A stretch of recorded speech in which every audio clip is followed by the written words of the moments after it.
पंजाब के बाद अब हरियाणा के भी टोल फ्री। किसान आंदोलन को और मजबूत बनाने के लिए अब भारतीय किसान यूनियन ने बड़ा फैसला लिया है। किसान नेता गुरनाम सिंह चड़ूनी ने गुरुवार 15 फरवरी को ऐलान किया है कि कल से 3 घंटे हरियाणा के भी टोल फ्री कर दिए जाएंगे। वहीं 17 फरवरी को भारतीय किसान यूनियन की तरफ से ट्रैक्टर मार्च निकाला जाएगा। इसके अलावा पश्चिमी उत्तर प्रदेश में भी टोल को फ्री करने के लिए किसान आगे बढ़ेंगे। आज भारतीय किसान यूनियन की बैठक कुरुक्षेत्र के चाड़ूनी गांव में हुई, जहां यह फैसला लिया गया है।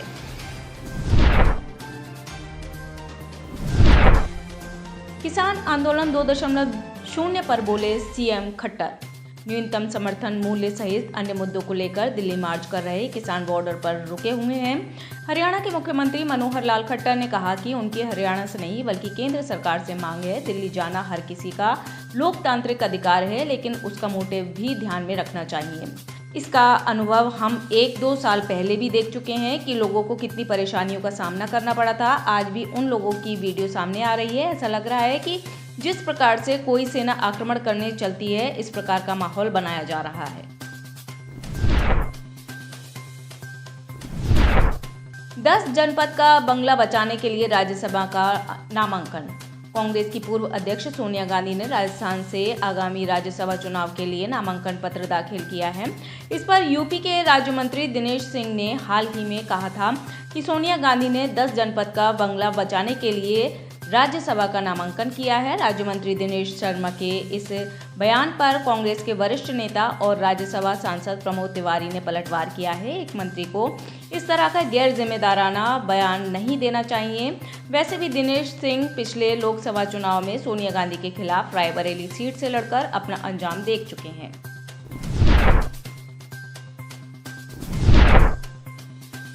हिंदू विरोधी समाजवादी पार्टी। राम मंदिर के कार्यक्रम में न शामिल होने वाली सपा ने आज प्रदेश कार्यालय इटावा में बनने वाले केदारेश्वर महादेव मंदिर में प्राण प्रतिष्ठित पर पूर्व में समाजवादी पार्टी के सहयोगी रहे सुहेल देव, भारतीय समाज पार्टी के राष्ट्रीय प्रवक्ता पीयूष मिश्रा ने सपा पर निशाना साधा है। उन्होंने कहा कि समाजवादी पार्टी भगवान भोलेनाथ जी की पूजा अर्चना का ढोंग करने में लगी है, जबकि समाजवादी पार्टी के राष्ट्रीय महासचिव स्वामी प्रसाद मौर्य समाजवादी पार्टी के राष्ट्रीय अध्यक्ष अखिलेश यादव के निर्देशानुसार आए दिन सनातन धर्म को गाली देना, रामचरितमानस को उल्टा पुल्टा कहने, रामचरितमानस को जलाने का कार्य करते रहते हैं। अब समाजवादी पार्टी का हिंदू विरोधी चेहरा सबके सामने है। इसका जवाब जनता आने वाले लोकसभा चुनाव में जरूर देगी। गुरुग्राम मेट्रो प्रोजेक्ट पूरा होने की जागी उम्मीद। दिल्ली के सटे गुरुग्राम में पिछली करीब 15 साल से मेट्रो विस्तार के अटके पड़े प्रोजेक्ट के अब पूरा होने की उम्मीद जगी है। राज्य सरकार द्वारा इस विषय पर कई बार मंथन और घोषणाएं की गई, कभी द्वारका की तरफ से रेलवे स्टेशन के तो कभी दूसरी तरफ पर मेट्रो का रूट तय किया गया, लेकिन धरातल पर ऐसा कुछ हो नहीं पाया। इससे पुराने गुरुग्राम के लोग खुद को ठगा सा महसूस कर रहे थे। अब रेवाड़ी एम्स के शिलान्यास के दिन ही प्रधानमंत्री नरेंद्र मोदी द्वारा गुरुग्राम में मेट्रो विस्तार का भी शिलान्यास किया जाएगा।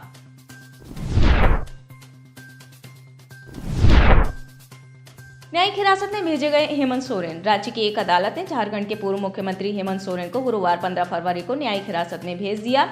सत्तारूढ़ झारखंड मुक्ति मोर्चा के कार्यकारी अध्यक्ष सोरेन ईडी की हिरासत में थे। पूर्व मुख्यमंत्री की ओर से रांची में एक विशेष धन शोधन निवारण अधिनियम अदालत में पेश हुए। महाधिवक्ता राजीव रंजन ने कहा, हेमंत सोरेन को आज विशेष पीएमएलए अदालत में पेश किया गया और उन्हें 22 फरवरी तक न्यायिक हिरासत में भेज दिया गया। हम उनके लिए जमानत याचिका दायर करेंगे।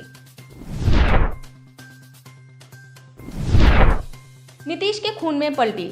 भारतीय जोड़ो न्याय यात्रा के तहत गुरुवार 15 फरवरी को कांग्रेस नेता जयराम रमेश औरंगाबाद पहुंचे। इस दौरान जयराम रमेश ने पत्रकारों के सवाल के जवाब में बिहार के मुख्यमंत्री पर निशाना साधा। उन्होंने कहा कि नीतीश कुमार पलटी कुमार हैं, खून में पलटी है। कितनी बार उन्होंने अपने सहयोगी दलों के साथ विश्वासघात किया है।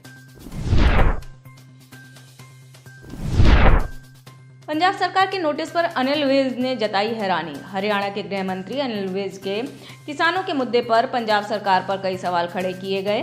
साथ ही पंजाब सरकार द्वारा जारी किए गए नोटिस के ऊपर गृह मंत्री अनिल विज ने हैरानी जताई। उन्होंने कहा कि उन्हें बड़ी हैरानी है कि पंजाब सरकार ने नोटिस जारी किया जिसमें लिखा है कि हमारी सीमा में ड्रोन मत भेजो। मंत्री ने कहा कि क्या यह हिंदुस्तान पाकिस्तान हो गया है? अगर हमारी पुलिस को मारकर कोई पंजाब भाग जाएगा तो क्या हम उसके पीछे जाकर उसे पकड़ नहीं सकते?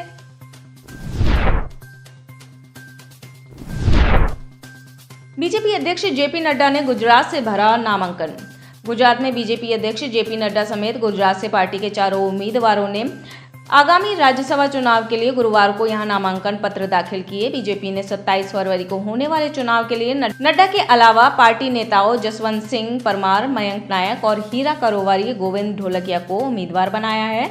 नड्डा जब अपने नामांकन पत्र दाखिल करने के लिए यहां राज्य विधानसभा परिसर पहुंचे तो गुजरात के मुख्यमंत्री भूपेंद्र पटेल और बीजेपी के राज्य इकाई के प्रमुख CR पाटिल उनके साथ थे। निर्वाचन अधिकारी रीता मेहता ने बीजेपी के चारों उम्मीदवारों के कागजात स्वीकार किए।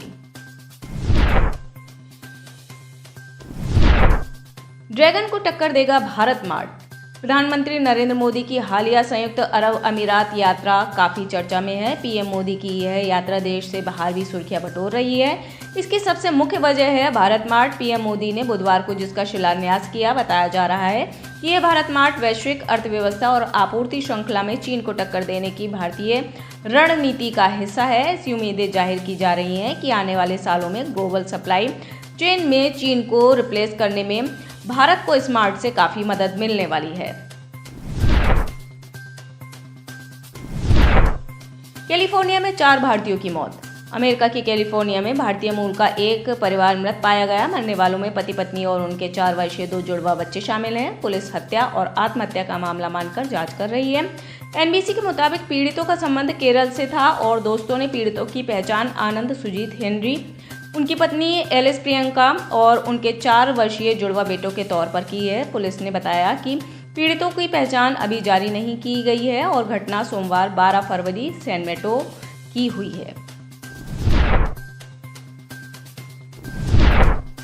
पाकिस्तान ने मुसलमानों को लेकर प्रोपेगेंडा चलाया। संयुक्त अरब अमीरात के अबू धाबी में बने भव्य हिंदू मंदिर की पाकिस्तान में भी चर्चा हो रही है। प्रधानमंत्री नरेंद्र मोदी के अरब देशों में दौरों की भी खूब बातें हो रही हैं।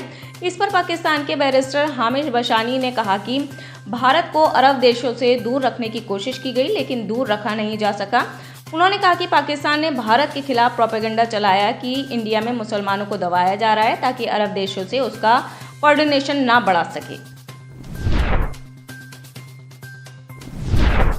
भारत UAE के बीच हुए 10 बड़े समझौते। UAE के दौरे पर पीएम मोदी ने अबू धाबी में भव्य मंदिर का उद्घाटन किया। उनका अबू धाबी का 2 दिवसीय दौरा इसी मंदिर की वजह से चर्चा में रहा, लेकिन मंदिर उद्घाटन से पहले उन्होंने कई अहम समझौते भी किए। इसमें व्यापार, निवेश, डिजिटल बुनियादी ढांचा, फिनटेक, ऊर्जा, बुनियादी ढांचा, संस्कृति और दोनों देशों के लोगों के आपसी संबंधों के बेहतर करने पर भी चर्चा हुई। इस दौरान पीएम मोदी ने जीवन कार्ड का उपयोग करके किए गए लेन देन को भी देखा। मुलाकात में 10 MOU पर भी हस्ताक्षर हुए।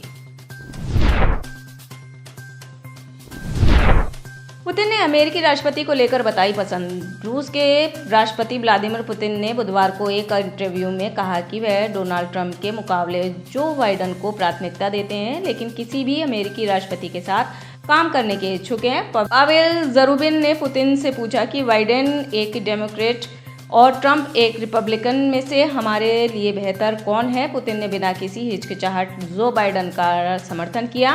पुतिन ने कहा जो बाइडेन अनुभवी और उम्मीद के मुताबिक राजनीतिज्ञ हैं। 52 साल बाद दोबारा से चंद्रमा अभियान शुरू। अमेरिका की अंतरिक्ष एजेंसी नासा ने 52 साल बाद दोबारा से चंद्रमा अभियान शुरू किया है। अभियान के तहत 15 जनवरी को स्पेसएक्स ने चंद्र लैंडर से ले जाने वाले फॉल्कन 9 रॉकेट को लॉन्च किया है। यह रॉकेट सफलतापूर्वक ओडिसियस लैंडर को पृथ्वी की कक्षा में अलग कर दिया। रॉकेट के बोर्ड ने नासा की तकनीक का प्रयोग किया गया है। एजेंसी को उम्मीद है कि 2026 में मानव मिशन के लिए यह अभियान मार्ग प्रशस्त करेगा। आप इस खबर के बारे में क्या सोचते हैं, हमें कमेंट सेक्शन में बताएं। साथ ही ब्रह्मास्त्र न्यूज को सब्सक्राइब और शेयर भी जरूर करें।